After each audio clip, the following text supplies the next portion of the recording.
प्यारे बच्चों नमस्कार।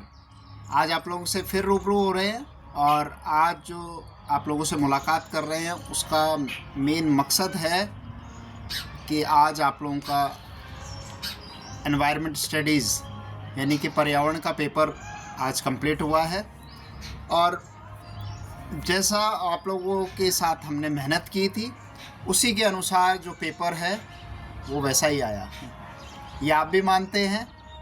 हकीकत में लगन आप लोगों की थी, मेहनत आप लोगों की थी, डायरेक्शन ज़रूर हमारा रहा।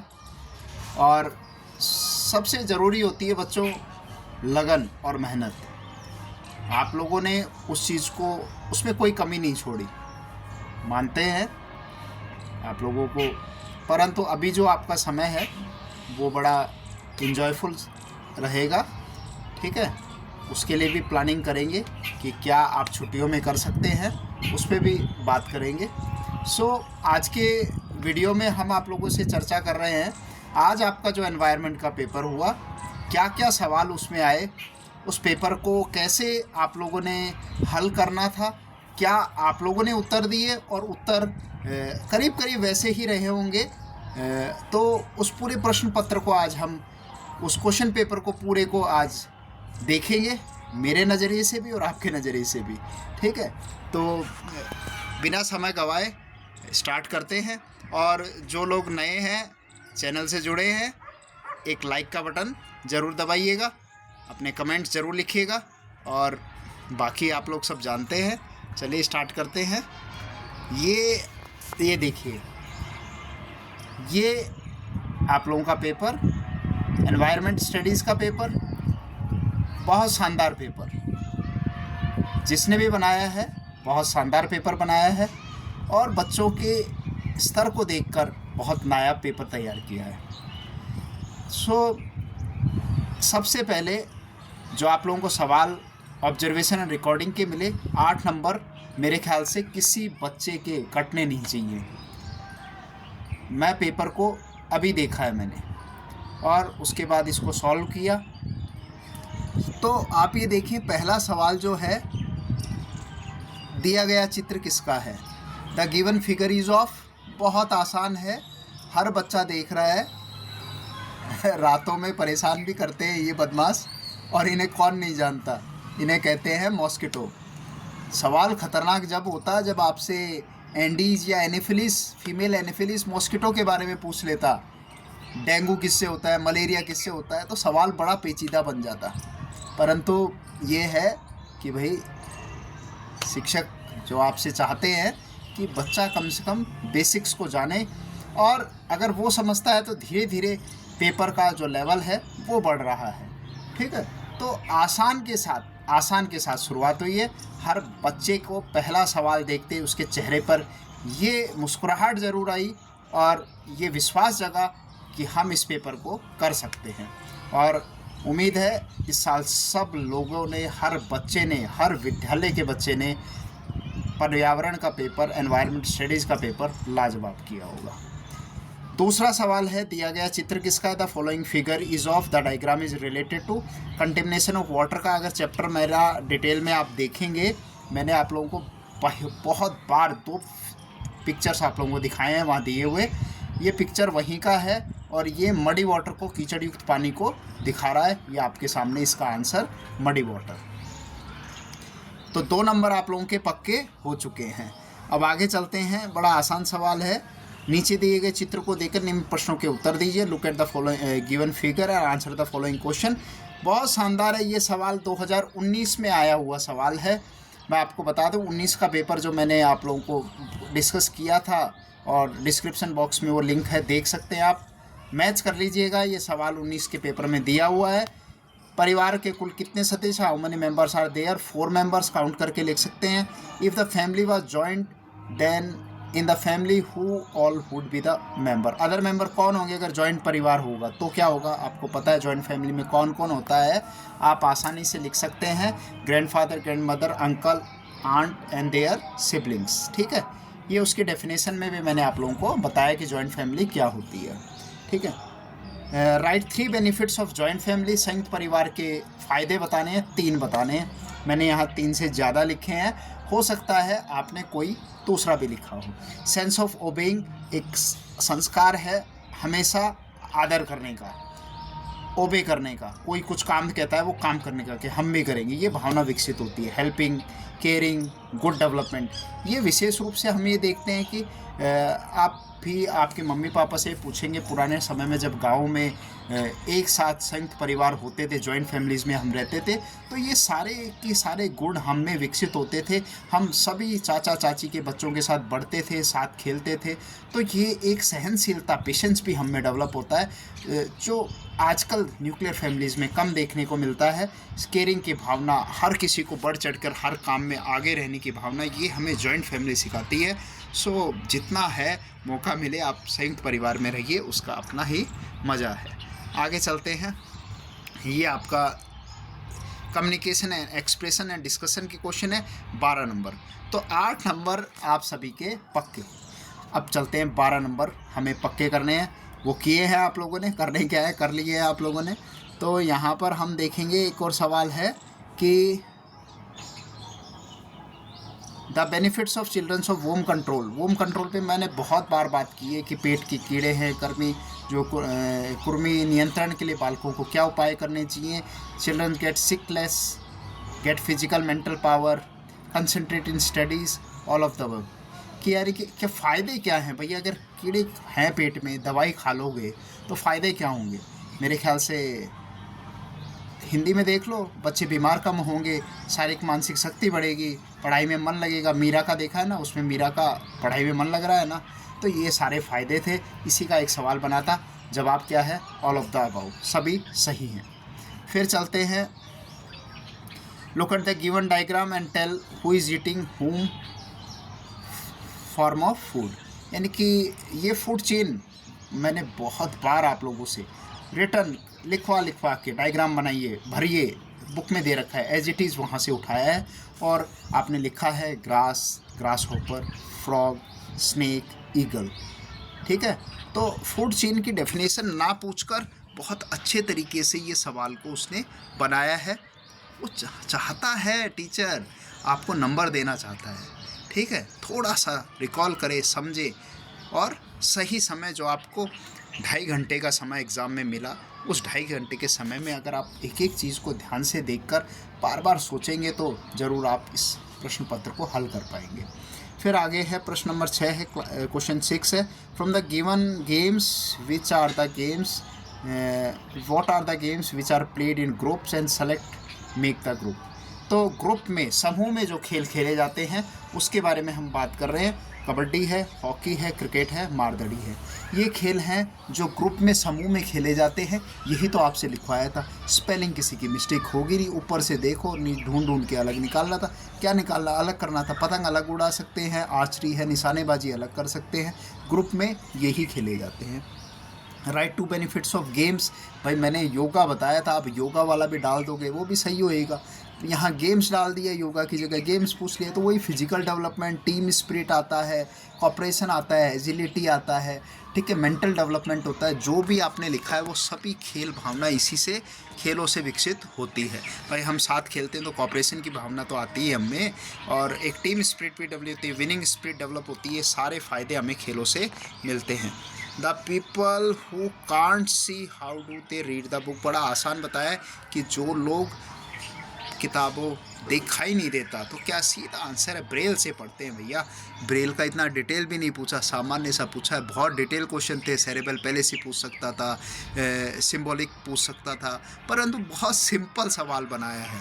ठीक है, और अगला सवाल है, वाई आर डैम कंस्ट्रक्टेड, जो बांध हैं वो क्यों बनाए जाते हैं, डैम्स क्यों कंस्ट्रक्ट किए जाते हैं। बहुत आसान है, आपको माइग्रेशन वाला चैप्टर पढ़ा है, वहाँ कडाना डैम पढ़ा, माही डैम पढ़ा, रिहेबिलिटेशन पढ़ा, सारा रीज़न आपको समझाया था कि डैम्स का पर्पज़। बीसलपुर डैम का एग्जांपल आप लोगों को बताया, किस लिए है भैया, आपके घरों में पानी कहाँ से आता है, बीसलपुर डैम से आता है। तो भाई पानी का काम हो गया ना, ड्रिंकिंग वाटर आपको मिल रहा है। सबसे पहले फॉर इरिगेशन, सिंचाई के लिए, फ्लड कंट्रोल, बाढ़ वगैरह आएगी उसका नियंत्रण, मछली पालन के लिए, फिशिंग, टूरिज़्म डेवलप होता है, तो घूमने भी तो जाते हैं वहाँ पर, और ड्रिंकिंग वाटर, ये सारे बेनिफिट्स हैं डैम के। तो जिसने भी लिखा है बहुत अच्छा लिखा है। सभी को, बच्चों को धन्यवाद। अगले सवाल की तरफ चलते हैं। 12 नंबर पक्के। अब चलते हैं आपके 11 नंबर लेने के लिए। अब 11 नंबर देखो कैसे मिले आप लोगों को। पहला सवाल, where does the digestion of food start. जब ये चैप्टर मैं पढ़ा रहा था, ये चैप्टर बहुत बार आपको पढ़ाया, तो मैंने आपको फिगर डाइजेशन वाला दिखाया। और हमेशा शुरू में कहानी क्या शुरू होती है, मिड डे मील का खाना चबा चबा के खाओ। तो खाना कहाँ से शुरू किया उसने, सीधा जवाब कहाँ है, माउथ से, मुंह से। ठीक है, तो ये आपका आंसर है, मुंह से, माउथ से स्टार्ट किया। निम्न में से कौन सा भाग पाचन तंत्र से संबंधित नहीं है। The following part is not related पूछा है बेटा, नॉट रिलेटेड, ध्यान रखना है। सवाल पेचीदा बना दिया है। नॉट का जहाँ है कि नहीं संबंधित है वो देखना है। तो इसमें देखो आँख सबको दिख रही है कि डाइजेशन सिस्टम में आँख का क्या रोल है भैया। आँख का कोई रोल नहीं है। ये देखो बड़ी बड़ी करके देख लो ये आँख, ठीक है। और ये देखो बड़ा बड़ा करके मैं जूम कर दूँ, ये डाइजेस्टिव सिस्टम दिख गया। और ये इंटेस्टाइन का पिक्चर दिख गया आप लोगों को। और ये आपको आमाशय स्टमक दिख गया। तो ये पेपर में तो जूम नहीं कर सकते, यहाँ मैं जूम करके आपको दिखा रहा हूँ। देख लो सही आंसर क्या है आपका, आई। इसके बाद है मिलान करो का है, मैच द फॉलोइंग है। ब्रायोफिल्म आप लोगों को दिखाया था, मैंने बहुत बार दिखाया ब्रायोफिल्म आपको। तो ब्रायोफिल्म को आपने सीधा लीफ से मैच कर दिया। अब हुआ पुदीना। पुदीने को आप किससे करेंगे, जड़ से लगा देंगे। और पोटैटो को किससे लगा देंगे, स्टेम से, क्योंकि अब बर्ड तो है नहीं, तो स्टेम से लगा देंगे।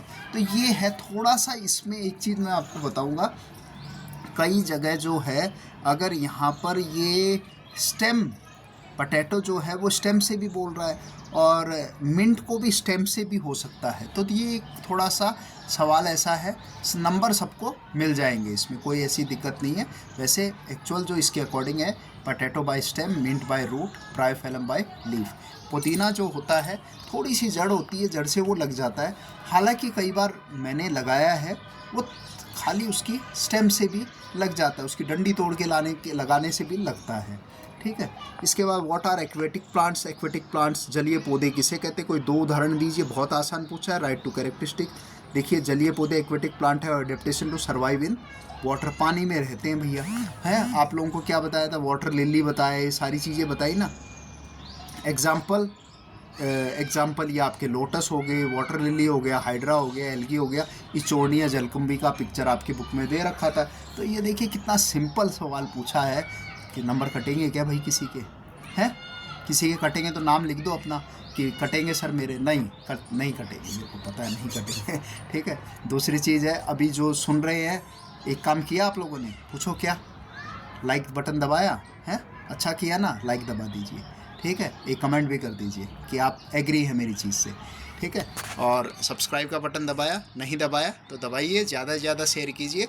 ये चैनल बच्चों के भले के लिए, उन्हें एक काबिल नागरिक बनाने के लिए एक चैनल शुरू किया गया है, जिसमें बच्चे, छोटे बच्चे कम से कम ये समझे कि भैया हमें जीवन में कैसे गुड सिटीजन बनना है, लिखना कैसे सीखना है, बोलना कैसे सीखना है, कैपेबल चीज़ों को समझे कैसे, सवाल कैसे पूछें सही, वो चीज़ जानना है। तो ऐसी ही चीज़ें आप लोगों से मैं के लिए तैयार करता हूं और आप लोगों तक पहुंचाता हूं।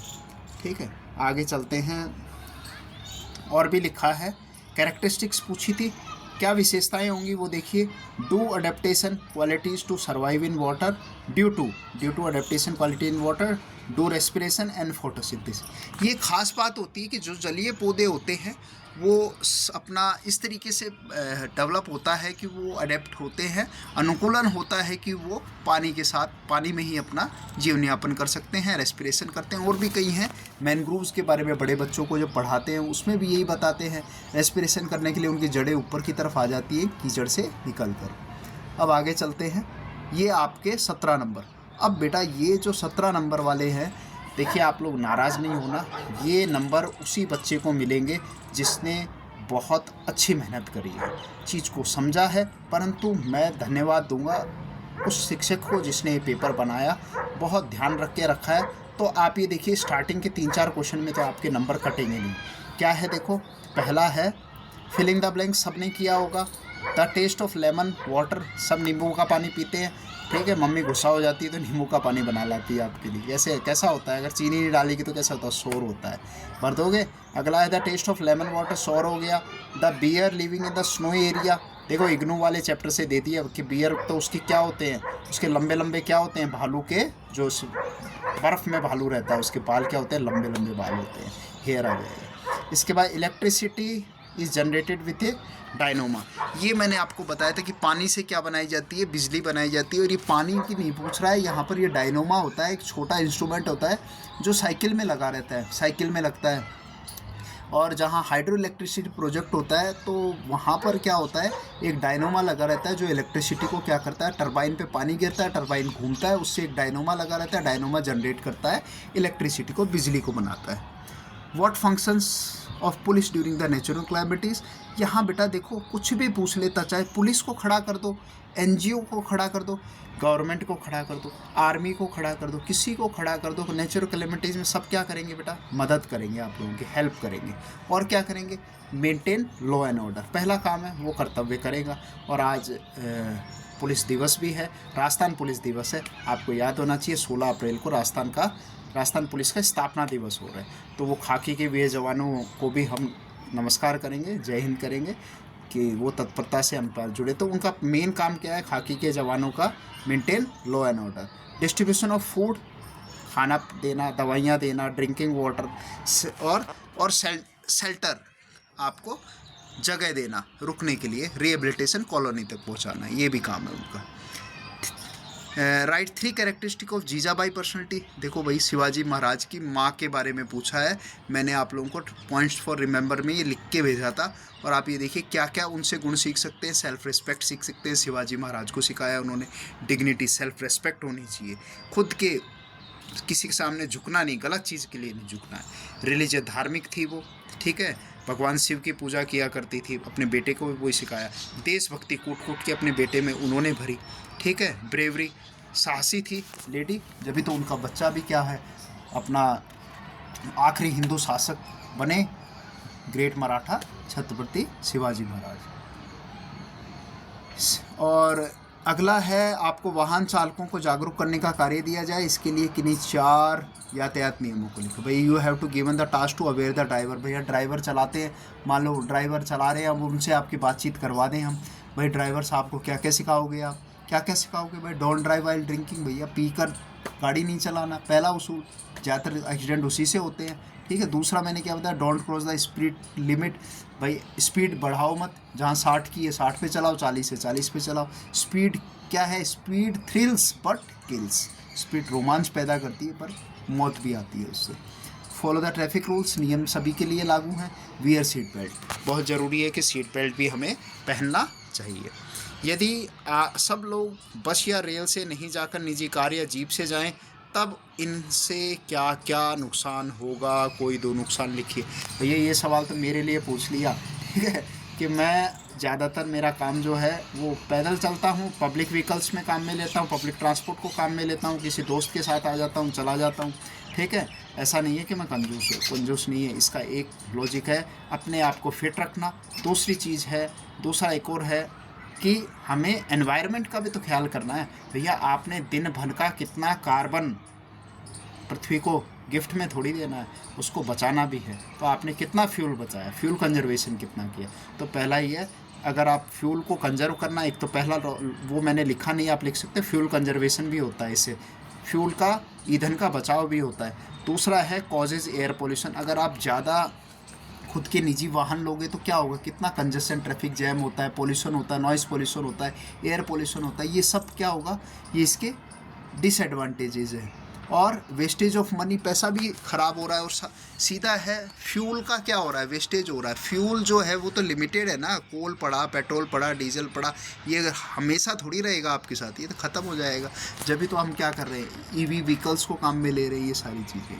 आगे चलते हैं, ये आपका हम आ गए 6 पे, क्वेश्चनिंग के सवाल हैं। पाठ कहाँ से पानी के आधार पर माही बांध के संबंधित जानकारी के प्राप्त करने के लिए 3 सवाल बनाने। अब माही डैम जो आपका बताया, पढ़ा है अपने, माही पढ़ा, कड़ाना पढ़ा, ठीक है। तो यहाँ पर सवाल आपको बनाने हैं, the lesson source of water to get information related to Mahi dam. पहला ही सवाल है, मैंने क्या बोला था, where Mahi dam is situated, on which river Mahi dam is situated, what is the capacity of Mahi dam, which districts are getting water from Mahi dam. Depth पूछ लो, लंबाई पूछ लो, चौड़ाई पूछ लो, कुछ भी पूछ लो, सबका सही होगा, ये सबका सही होगा। ये मछली वाला सबको पता है, कई बार प्रैक्टिस किया है। फिश वाला देखते क्या है, what is shown in the picture, क्या दिखाया गया, how fish can survive in water, right the name of any organs of fish, fish के कोई ऑर्गन्स के नाम लिख दो, write the types of fish. मछली के प्रकार पूछ लो, रंग पूछ लो, भाई कुछ भी पूछ लो, मछली के बारे में ही तो सवाल पूछना था, तो आपने सबने अच्छे से बनाया होगा। अगला है make 3 questions related to the preservation of food material. थोड़ा सा इसमें दिक्कत आया ज़रूर बच्चों को कि प्रिजर्वेशन ऑफ फूड, तो प्रिजर्वेशन पे तो है भाई, आपको क्या करना है कि खाद्य संरक्षण। अब ये थोड़ा सा कठिन दे दिया, यहाँ पर ये पूछ लेता भाई अचार बनाने के ऊपर बना लो, तो थोड़ा और आसान, तब बच्चे तुरंत समझ रहे हैं भैया उस चीज़ को कि, और खाने को प्रिजर्व करने को यानी कि खाने को ख़राब ना हो, तो उसके लिए तो ये थोड़ा सा हिंदी थोड़ा कठिन हो गया। प्रिजर्वेशन ऑफ पिकल जिसको याद था बच्चे को वो कर लिया होगा इस सवाल को। तो how can we preserve a pickle, अचार को कैसे सुरक्षित रखा जा सकता है। What are the method of preservation, के तरीके क्या हैं, पढ़ा है विनेगर है, जैगरी डाल दो, शुगर डाल दो, हैं विनेगर डाल दो, ये सारे तरीके, सनलाइट में सुखा लो आप इसको। Which preservation can be use while making pickle, कौन सा प्रिजर्वेशन प्रिजर्वेटिव्स यूज़ किया जाता है उसमें। Write the name of any 2 preservatives के नाम लिख दो। Write the method of food preservation, मैं तरीके बता दो। बहुत सारे सवाल बन सकते हैं बेटा, सवाल के तो मैंने क्या कहा था 9 नंबर पक्के होने चाहिए, आप किसी बच्चे के कटने नहीं चाहिए। अब आ जाते हैं 12 नंबर के ऊपर, तो ये 9 भी मेरे ख्याल से सब बच्चों के पूरे मिलेंगे इसको। अब आते हैं ये 12 वाले, ये एक्सपेरिमेंट वाले सवाल हैं, सोचना पड़ेगा, वही बच्चे करेंगे जिन्होंने थोड़ा सोचा है। ये नहीं कि आई डोंट नो, ऐसा नहीं चलेगा, सोचना पड़ेगा। बहुत समय था भैया, 1 घंटा 1.5 घंटा सोना थोड़ी था एग्ज़ाम सेंटर पे, आपने लिखना है उसमें। हमेशा याद रखना एग्ज़ाम सेंटर पे समय दिया जाता है सोचने के लिए और सोच कर लिखने के लिए, ना कि बैठने के लिए और ना कि इधर उधर देखने के लिए, याद रखिएगा। Frame 1 planning to prevent death of animals due to plastic bag. आपने देखा है गाय प्लास्टिक खाती है, मर रहे हैं जानवर, क्या करेंगे आप, उसके लिए क्या योजना बनाएंगे, सोचो ज़रा। डोंट यूज़ पॉलीथीन बैग्स, पहला चीज़, पॉलीथीन बैग काम में नहीं लेंगे। अवॉइड वेस्टेज ऑफ फूड, ज़्यादा खाना उतना ही लेंगे, अरे खाना ही नहीं बचेगा तो फेंकोगे क्या, ठीक है, और फेंकोगे तो थैली में डाल के फेंकते हो, तो उससे जानवर खाता है और मरता है। Don't throw the food in plastic bag, plastic bag में डाल के खाना फेंकना नहीं है। और उसकी जगह क्या करो, यूज़ पेपर बैग, अखबार के थैले ले लो, कपड़े के थैले ले लो, सब्जियां उनमें लाओ, तो वो सब बचेंगी। तो अगर कपड़े का थैला फेंका तो वो तो डिकम्पोज हो जाएगा, कागज़ का थैला फेंका वो गाय खा जाएगी, तो कोई फ़र्क नहीं पड़ेगा। दिक्कत कहाँ आती है, जो गौ माता, जब आपने देखा डेड बॉडीज़ देखी है, उनके कंकाल देखें, क्या है, पॉली बैग्स निकलते हैं उनके पेट से, वो गलते नहीं है, बड़ा ख़तरनाक है, ठीक है, तो ये ध्यान रखना है। आगे चलो, अब आ गया देखो ये, अब आप सोच रहे हो कि सर ने क्या बना दिया, सर ने बना दिया भाई सप्तऋषि मंडल, सप्तऋषि कॉन्स्टिलेशन बना दिया है। और ये देखो 7 तारों का समूह है और एक पोल स्टार, जो सबसे चमकीला तारा उत्तर दिशा में दिखाई देता है, ठीक है। तो ये मज़ेदार रहा, प्रैक्टिस करवाया था, आपको याद आ रहा होगा कि मैंने बनाना सिखाया था, उसमें मेरा टेढ़ा मेढ़ा बना, पर यहाँ कोशिश करिए ऐसी चम्मच सी बनानी थी, आपको क्या बनानी थी, चम्मच बनानी थी। और एक्चुअल दिखाऊं कि आपको पोल स्टार, अभी मेरा एक स्टूडेंट है, वो एक पीक को क्लाइंब करने गया हुआ है, ठीक है, वो RS है, अकाउंट सर्विस का है ऑफिसर, परिहार, तो मैं उसका दिखाता हूँ आपको, देखो कि कैसे रात में सप्तऋषि दिखाई देता है। देखो उसका एक फ़ोटो आपको दिखाता हूँ, ये देखो, ये पंगुरचुला पीक को क्लाइंब करने गया हुआ है, ये बड़ा एडवेंचरस लड़का है। आप ये देखिए, अभी ये रात में आप ये देख रहे हैं, ये बर्फ़ है, रात का पिक्चर है, और ये देखिए रात में आकाश कितना प्यारा नज़र आ रहा है, देखिए, ये देखिए तारे कितने क्लियर नज़र आ रहे हैं, दिख रहे हैं। और आपको यहाँ मैं सप्तऋषि दिखाऊँ, वो चम्मच दिखाऊं क्या, मैं भी सोच रहा था वो चम्मच है कहाँ पर। ये देखो बच्चों, ये चम्मच यहाँ पर क्या बनी हुई है, उल्टी बनी हुई है, देखो 1 2 3 4 और ये 5 6 7, ये चम्मच ये बनी हुई है बच्चों, दिख गई, समझ आया, ठीक है। और आज नहीं तो आज रात को देख लेना, नॉर्थ की तरफ देखो चम्मच दिखाई देगी, और जिन्होंने गलत किया ना वो चमचे से खाएंगे पिटाई, अपनी मम्मी मारेगी उनको चमचे से, ठीक है। तो याद रखना सप्तऋषि, आया मज़ा। अब आगे चलते हैं, वापस से क्वेश्चन पेपर पे आ जाते हैं, यहाँ पर आ गए, ये सप्तऋषि मंडल सबने बना दिया, वेरी गुड। अब आगे चलते हैं। शहरों में यदि बहुमंजिला मकान नहीं बनाए जाएंगे तो क्या होगा, कोई 3 हानियाँ लिखिए। भैया मल्टी स्टोरी बिल्डिंग्स अगर नहीं होंगी शहरों में तो क्या होगा, रहने की दिक्कत आएगी, कहाँ रहेंगे लोग, किराया कितना महंगा हो जाएगा, प्रॉब्लम ऑफ हाउसिंग है, शॉर्टेज ऑफ डिवेलिंग, निवास स्थान कम मिलेंगे, शॉर्टेज ऑफ लैंड, ज़मीन कम होगी, ज़मीन के भाव ऊंचे मिलेंगे, तो बेचारा गरीब आदमी कहाँ रहेगा, रैन बसेरे में रहेगा, ये तो है। तो कंजेशन सिटीज शहरों में कितना वो हो जाएगा, आप ये सोचिए कितना घिचपिच। अभी जब गलियां इतनी छोटी छोटी हैं और मल्टी स्टोरी जगह ना स्टोरीज ना बनाए बहुमंजिला इमारतें, तो लोग भाई नज़दीक घर घर बनेंगे तो कहाँ जगह रहेगी, सड़कें छोटी हो जाएंगी, सब चीज़ बहुत कंजेशन हो जाएगा, तो ये दिक्कतें प्रॉब्लम्स आएंगी। What kind of problems arise due to the rainy season. अब फिर पूछा कि भाई वो बारिश ज़्यादा हो जाएगी तो क्या समस्या होगी। सोचो भैया, पहला दिमाग में आ रहा है सर पानी भर जाएगा सब जगह, बिल्कुल सही है। प्रॉब्लम ऑफ वाटर लॉगिंग, पानी पानी हो जाएगा। दूसरा प्रॉब्लम ऑफ फ्लड भी, ज़्यादा बारिश आएगी तो क्या होगा, बाढ़ आ सकती है, heavy rainfall. Overflow of sewerage, आपने देखा गटर वगैरह के पानी ओवरफ्लो कर जाता है, ढक्कन उड़ते हैं, नालियाँ भर जाती हैं, पता ही नहीं लगता, तो ओवरफ्लो हो जाते हैं। उसके बाद cloth do not dry, school की ड्रेस नहीं सूखती है आप लोगों की प्राइवेट ड्रेस दूसरी पहन के आते हैं, कपड़े नहीं सूखते, बदबू मारते हैं, लगातार 4 दिन 7 दिन बारिश होती रहती है, बहुत प्रॉब्लम। अपने यहाँ तो राजस्थान में कम बारिश होती है, नॉर्थ ईस्ट में चले जाओ, वेस्ट बंगाल में चले जाओ, बहुत बारिश होती है, कपड़े सूखते ही नहीं है, इतने सारे हैं, तो प्रॉब्लम बहुत आती है। सूरज नहीं निकलता है भैया, सूरज महाराज ही नहीं निकलते, हैवी मॉइस्चर, डैम्पनेस, चिपचिपाहट हो जाती है, सारी प्रॉब्लम्स है, ठीक है। ह्यूमिडिटी भी बढ़ी हुई रहती है। अगला अपन देखते हैं, ये 4 नंबर के सवाल है और ये सब बच्चों के सही हुए होंगे। Concern toward the justice and equality, which of the following is not a reason of air pollution, क्या नहीं है। प्लांटेशन ऑफ ट्री, स्मोकिंग है, बर्निंग है, स्मोकिंग आउट ऑफ व्हीकल है, क्या नहीं है। पेड़ लगाने से क्या होता है भाई, एयर पोल्यूशन होता है क्या, नहीं होता है, तो ये आंसर है प्लांटेशन ऑफ ट्री, ठीक है, सबका सही है ये। अब आ जाते हैं अपन लास्ट में, सवाल है कि what will how will you make coal from wood at your home. ये सवाल बड़ा लाजवाब दे दिया भैया, शानदार सवाल। देखो बड़ी क्लास में पढ़ते हैं हाउ यू मेक चारकोल, सवाल ये आता है चारकोल कैसे बनाए। तो चारकोल जो बनाया जाता है वो burn the would in the absence of oxygen बनाया जाता है, ये तो चारकोल का आंसर है। परंतु अगर यहाँ पर अगर मैं साधारण तरीके से आपको बताऊँ तो आपको याद होगा, जो बच्चे गाँव वगैरह जाते हैं तो दादी माँ खाना बनाती है, अपनी बुआ बनाती है या चाची बनाती है, खाना बनाती है, आपने देखा है।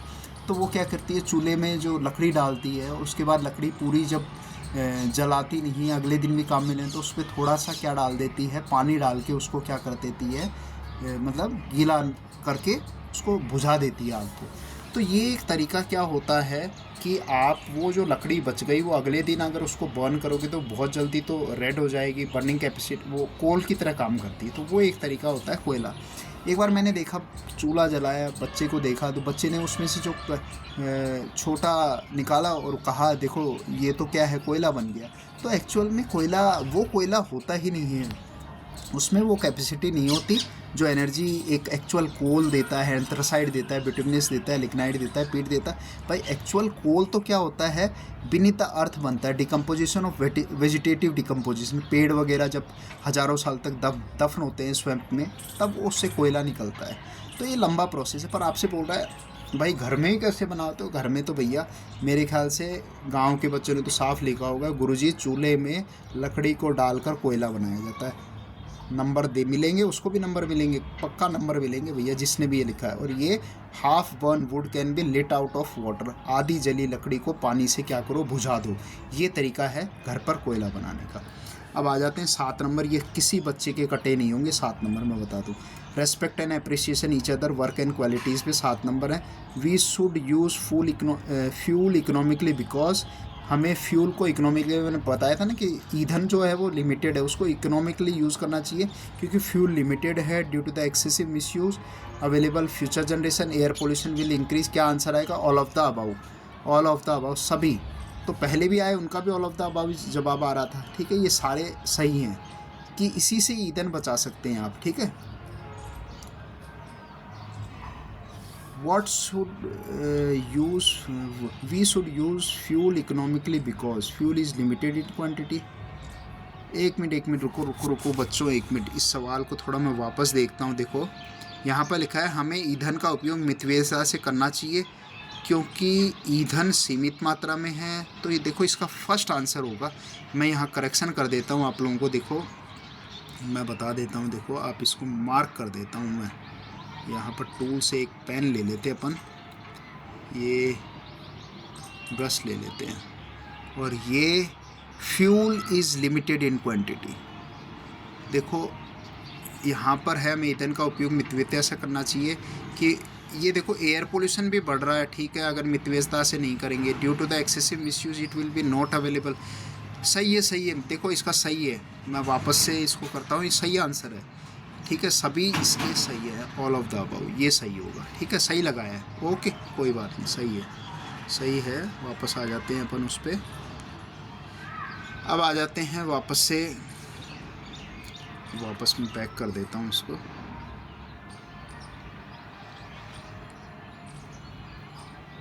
ये लो, अब वापस कर देते हैं इसको बैक। ये ब्रश को कर देते हैं बंद। ये कहाँ चला गया, डाउन करें, 1 मिनट। अब ये आ जाते हैं, we should maintain our cultural heritage, what effect should be done. 3 efforts को लिखना है। कंजर्वेशन ऑफ मोनूमेंट्स, 1 मिनट में इसको सही कर दूं, ये थोड़ा ब्रश को बंद करूं तब ये सही होएगा। हाँ अब सही है। यहाँ पर है we should maintain our cultural heritage, what efforts should be make for it, क्या करना चाहिए।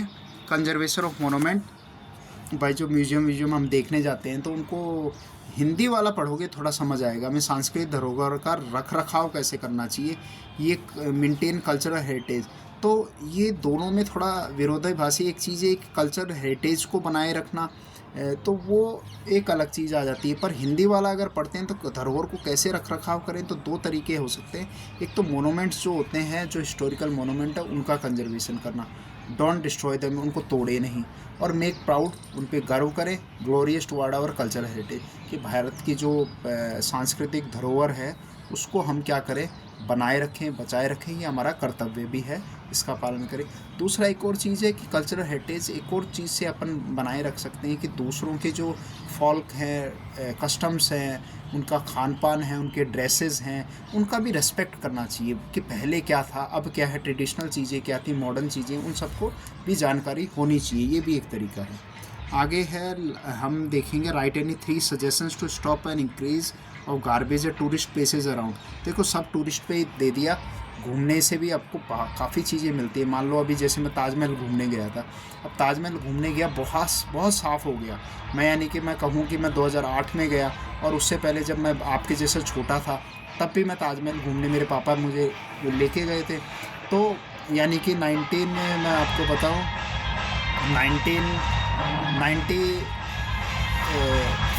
1992 के आसपास मैं गया था। तो उस समय देखो तो मुझे थोड़ा थोड़ा याद है कि बहुत गंदगी हुआ करती थी ताजमहल के पास।